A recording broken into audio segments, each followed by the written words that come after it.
joined by Danny Greco of the Gottzmann Insurance Group to discuss the ins and outs of home and flood insurance. Danny, thank you for coming on the show. Thank you so much for having me. I really appreciate it.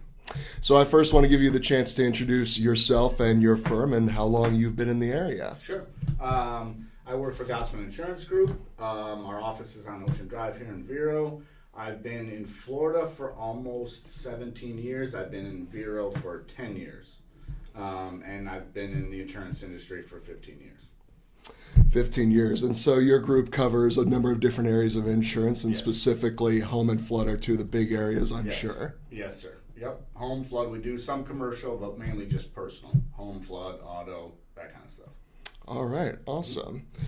And I know that when people are considering moving to this area specifically, you have a ton of real estate on the mainland and a lot specifically right along the coast as Right. well and on the island. Yes. And there are a number of different elements that buyers all across the board are going to be looking at logistically speaking, Right. and one of those is going to be your area of expertise in Right. the insurance field. Yep.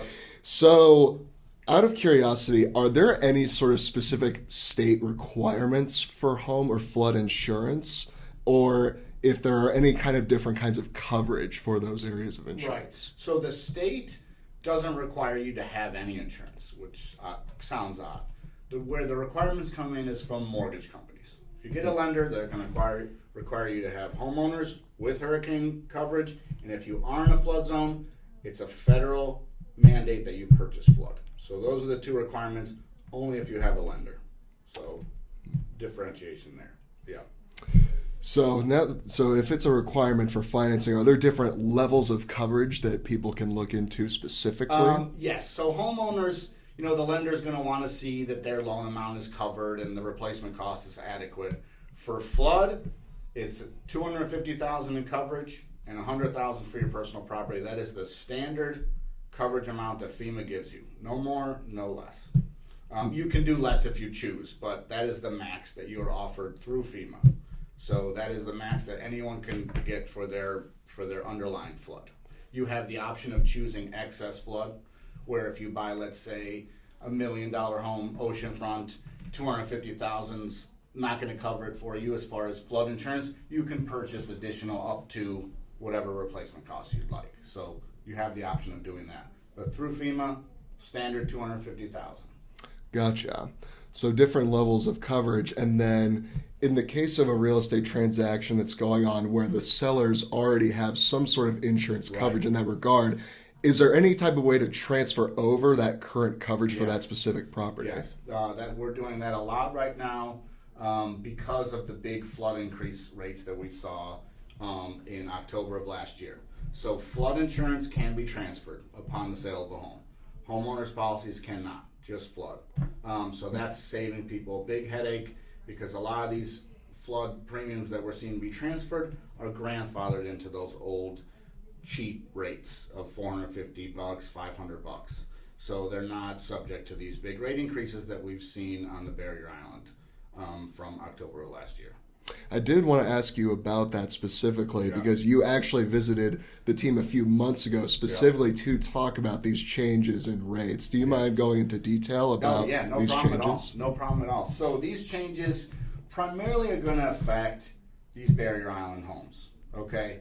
FEMA would rate your policy using what's called an elevation certificate. So it's when you have a survey done, they come and they'll measure the elevation of the slab of your home, basically, and where that is in relation to the floodplain. They use that. You take that, you give that to your agent, and they give you a flood rate. They input the information, and boom, that's it. That's not how it is anymore. So what FEMA did was, instead of rating homes like that, they're going to rate you based on two factors: distance to shore and cost to rebuild. So what does that do? That raises the cost to all these Barrier Island homes. Homes over the bridge, not so much. Okay, there's some flood-prone areas over the bridge, but the big increases that we saw are the Barrier Island homes. So those are the homes that, when you get one under contract or you have a buyer that's serious about it, find out if there's a flood policy in place already that can be transferred. That'll save sticker shock and a hassle in the middle of a deal.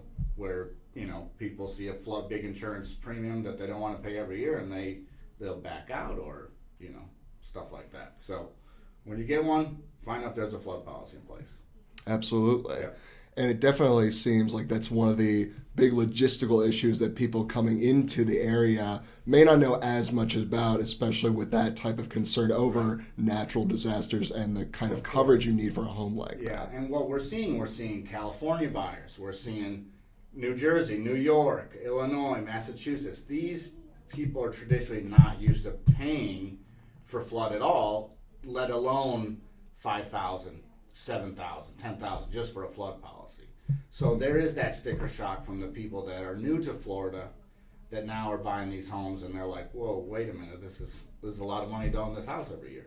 Yeah, absolutely. Right.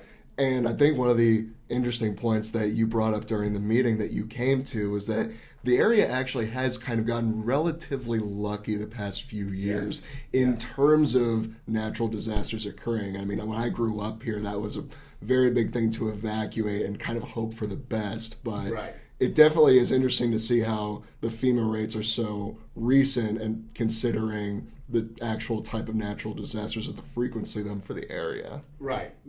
And, FEMA's goal with this was to make things equitable, meaning, they want the wealthy people to pay a little bit more. And that's kind of how they've revamped this whole system. So it's not so much every year they take into account how many hurricanes have we had, or how many, that's really not taken into account, which a lot of people are like, wait a minute, we haven't had very many storms in the past, 3-4 years, and this, and why are they doing this now?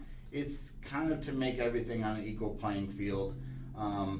They know these large homes on the island here, if they get flood damage, they're going to pay out that $250,000, right? If you have a home over the bridge that's 1,000 square feet, 1,500 square feet, low likelihood of getting flood, they know they're not going to pay those policy limits out. So they wanted to balance that out. So, they didn't want everybody paying the same. They feel like, okay, if you have a home on a barrier island, you should pay more, which, we can debate that, I guess. Yeah. So, and I think definitely that's their line of thinking. As far as definitely the parameters of covering flood, I guess it would definitely make sense that those be the homes that are more affected by it as well. Well, right. If you get a couple inches of water in a $5 million house, it's going to be way more money than if you get a couple inches of water in a 1,500 square foot house that's $200,000-$300,000. So when you have an instance where you have clients who are, say, buying in Central Beach, for example, in Vero Beach, and there's no known flood insurance that could be transferred over to the home at that time for that transaction, but they're kind of wanting to shop around, how do you usually approach kind of guiding clients from start to finish in terms of choosing the best coverage? So it's all about the options that your agency has available to you. Every agent that writes in Florida has access to the FEMA flood. So they can quote FEMA flood, and that's going to be whatever it's going to be. Whatever the FEMA system spits out at you, no matter what agent quotes it, that's going to be the rate. Now, where we differentiate ourselves is we're appointed with private flood carriers. And when I came in a couple months ago, the private market had not reacted to the FEMA changing their rates. Now we have seen private flood markets react and offer a lot of competitive rates, even for the Central Beach, even for the ocean front, that people have the option of going with a cheaper policy. The only difference being is one policy is backed by the federal government and one policy is given to you just through a private company that has their own financing. So, a potential home buyer has to weigh their options a little bit. Would they like the security of knowing that their policy is through the federal government? Yes, most people do. You know what I mean? Are they willing to pay $2,000, $3,000, $4,000, $5,000 more? Not that I've seen. So people do like that. Now, some lenders accept private flood, and some do not. So that's going to be the make or break for some people. If you want flood and you're not getting a mortgage, you can go with a private flood carrier for a cheaper rate. If you're getting a loan, you kind of got to do what the lender tells you. Yeah. It's definitely interesting when you put it that way to think about the parameters or kind of what you're limits our expectations dealing with all Right. the other components of the transaction as well. Right. And I'm sure that becomes a headache for you in determining what exactly is the right coverage that will kind of fit that piece of the puzzle. Right. And I try my best. I when I'm sending flood quotes out, I'll try to send a FEMA and a private flood quote, and let the customer decide what's important to them, what kind of risk they want to take, would they like to save a little money every year, would they like to have the security, up to them. But I try to give them all the options. Absolutely. Yeah. And so from an insurance perspective, when you're dealing with clients who are kind of looking at sort of the different aspects of their home, whether it's on the island, right on the beach, and kind of looking at the construction of the home, is there anything about the specific aspects regarding the setup of the home itself that could affect the insurance rate or coverage that you get? Yes. So I'd say the four main factors are this: the year built, which you can't do anything about, unfortunately. Year of your roof, material of the roof, and construction of the home, which is frame or a concrete block. On the barrier island, the last one is hurricane shutters. When I started in this business, it was maybe a $100 difference whether I gave somebody shutter credit. Nowadays, what we've seen is it's thousands of dollars of difference depending on where your home is, whether you have hurricane shutters or not.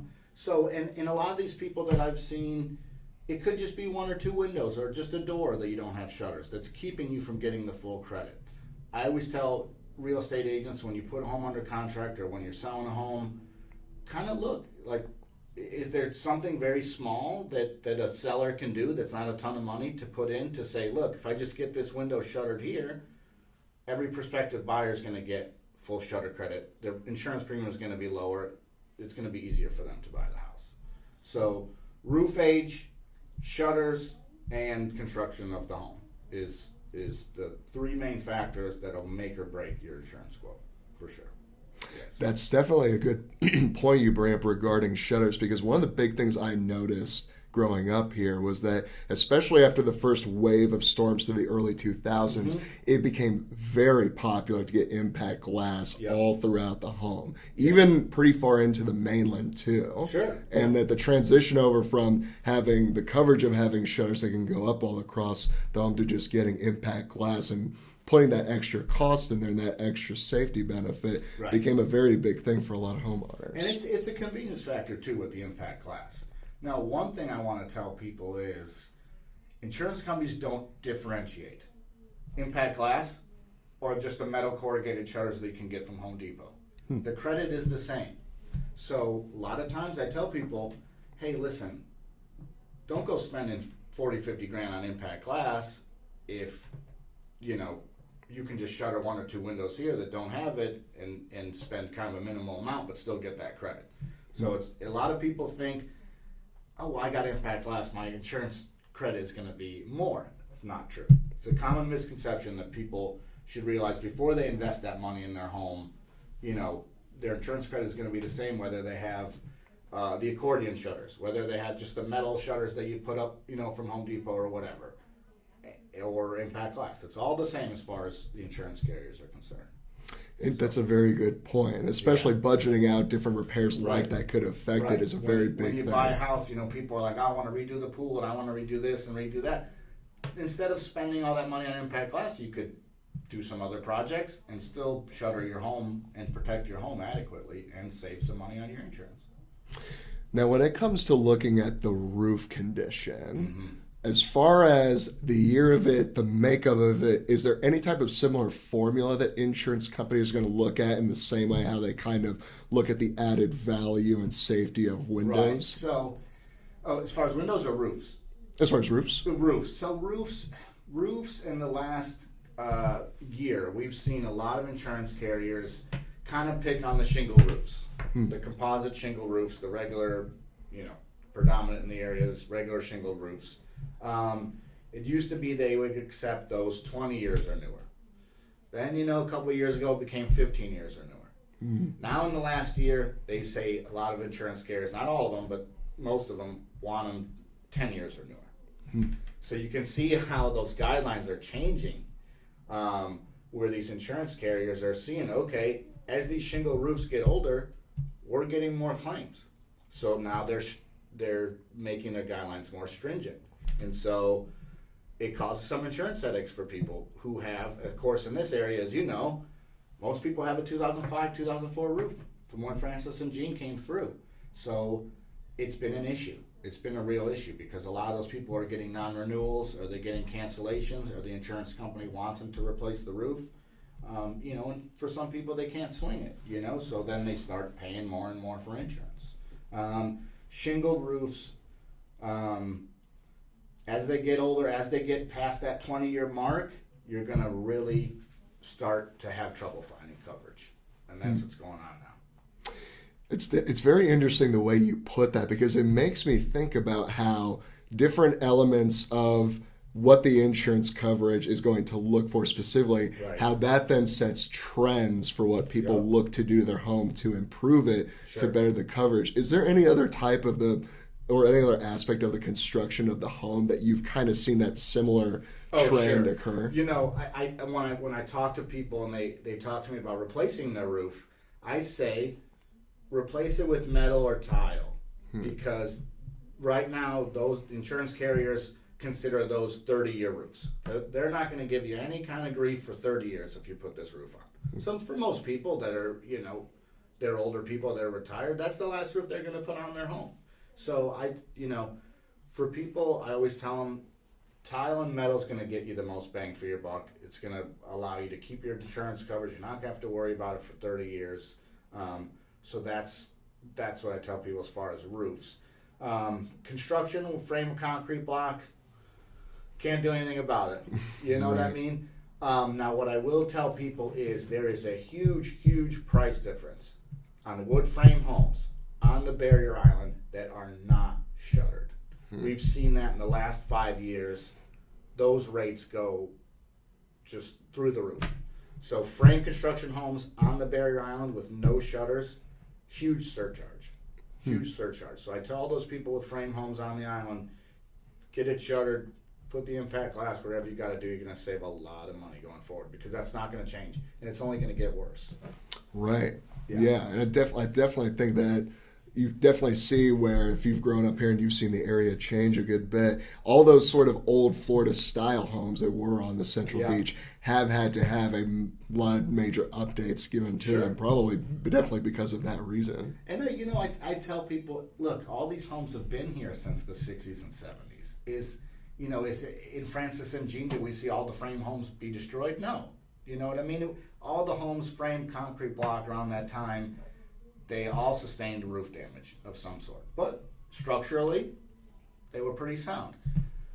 Insurance companies, I'm not saying they use it as kind of an excuse to raise your rate a little bit for a frame home, but that's kind of true, because structurally, you're not going to see a huge difference between frame and concrete block as far as when those kinds of storms come through.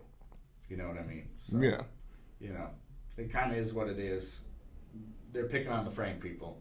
Picking on the frame people. They're picking on the frame people. So it's tough. The people in the frame homes, to keep your rate down, look at your roof material, look at your shutter credit. So that's big.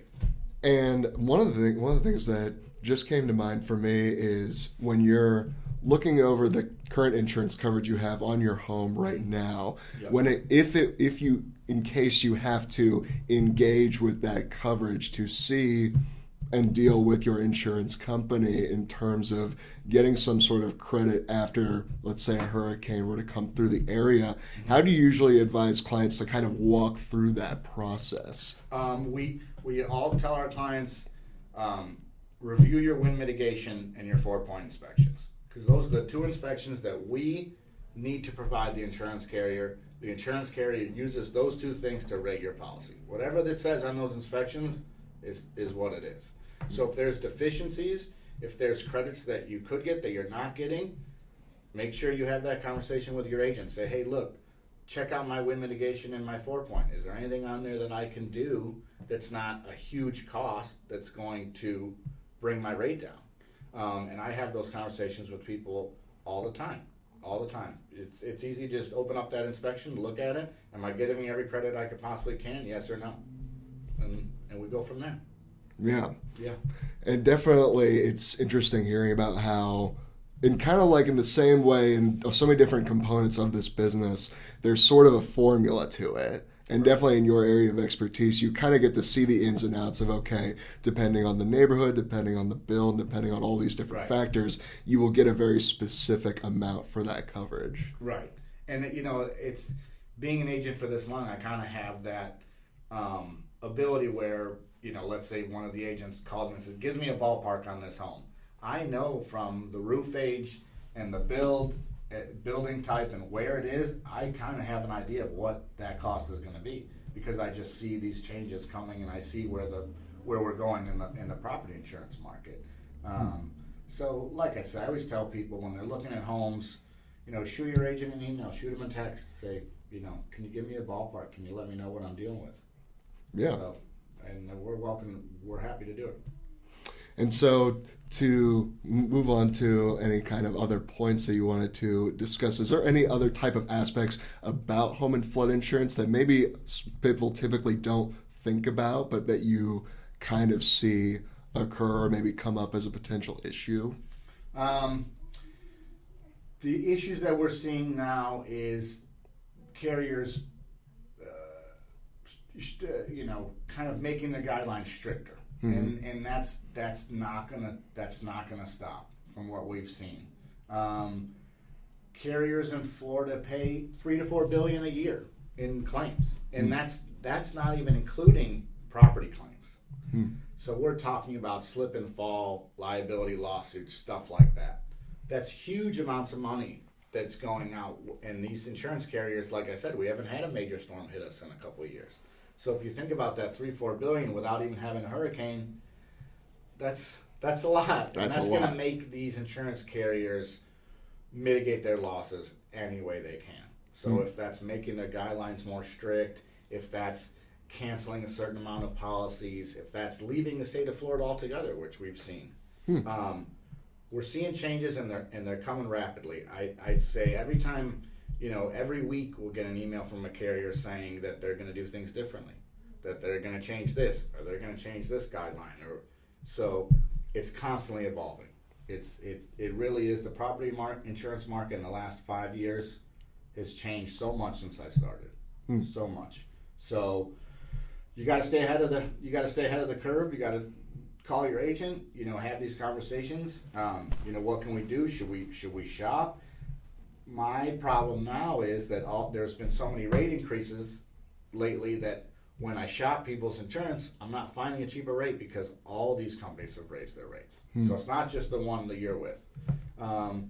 So it's tough. It's tough. It's getting a little tougher. I think the property insurance market, if I could be perfectly honest, it's going to get a little worse before it gets better as far as rates and guidelines and things like that. So we're going to have to kind of ride the wave and like I said, keep that relationship with your agent good, and be in contact with him or her, and always ask questions about what credits could I be getting, where am I in the right place, am I with the right carrier.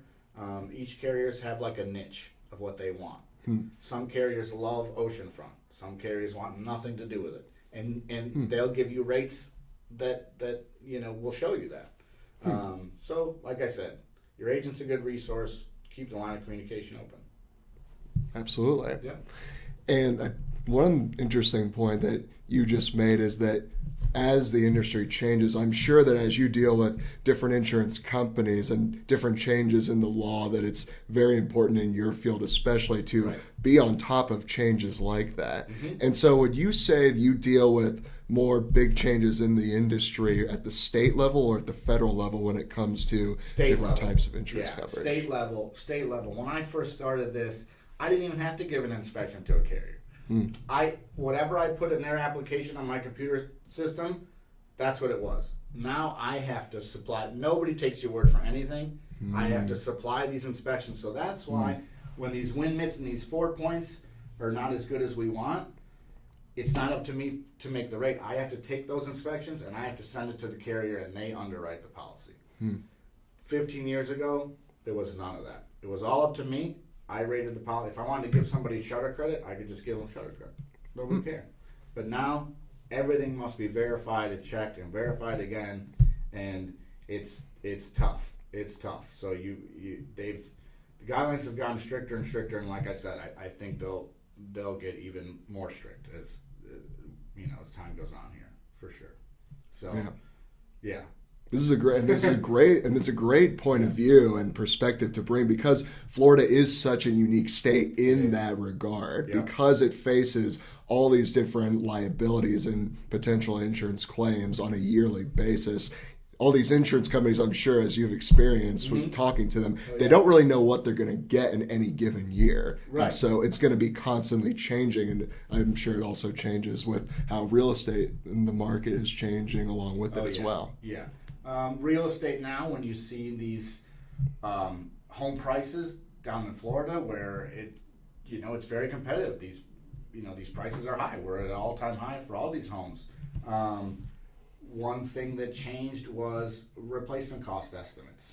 So now the state of Florida said you don't have to give a lender a replacement cost estimate if you don't want to. However, the lender wants that replacement cost estimate. So you're seeing two industries not on the same page because things have changed so much.